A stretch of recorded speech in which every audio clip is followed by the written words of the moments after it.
When I was 19 years old, I went to a wilderness program rehab, and they would occasionally let us go to AA meetings in the towns nearby where we were backpacking.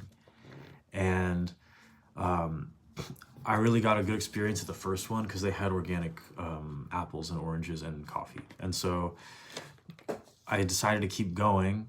And basically, at one of the meetings, I saw a woman who had been sober for 30 years get up and say, "I'm Linda," or whatever, "I'm an alcoholic." And I think that really encapsulates the problem with AA. The thing is as a Christian, you don't identify with your sin. And it might seem like this is like some big act of humility of like, even though you've been sober for 30 years, like as long as I have been alive, someone has been sober, but they're saying they're an alcoholic. Well, the thing is Jesus said, Paul basically says, like, he lists a whole bunch of sins, and then he says, and so were some of you, but you've been washed and cleansed, by the blood of Christ. And the thing is imagine this in reference to a gay man, right? Let's think about it like this. Imagine someone was in a homosexual lifestyle, but they have not had sex with a man, if they're a man, for 30 years. Let's even say they're married, they have kids. They renounce homosexuality in literally every way in their life.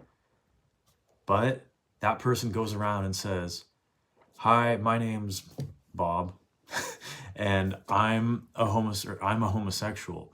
But the person hasn't done anything or even really made any, maybe he struggles in himself, but his life is totally different. He's a Christian, he's born again, right? He doesn't agree with that at all.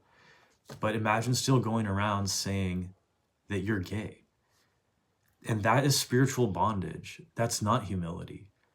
And this is the thing that I kind of crusade against on my channel, is fake humility. Because I see it a lot. Back in the day, the Pharisees wanted to seem, holy, and they were really mean. And nowadays, the Pharisees want to seem nice, and they don't obey anything except their own flesh, basically. But yeah, so that's like the issue with AA, is that because it's not actually centered in Jesus Christ, your higher power can be anything. I know everyone's heard that before. You got to seek Jesus.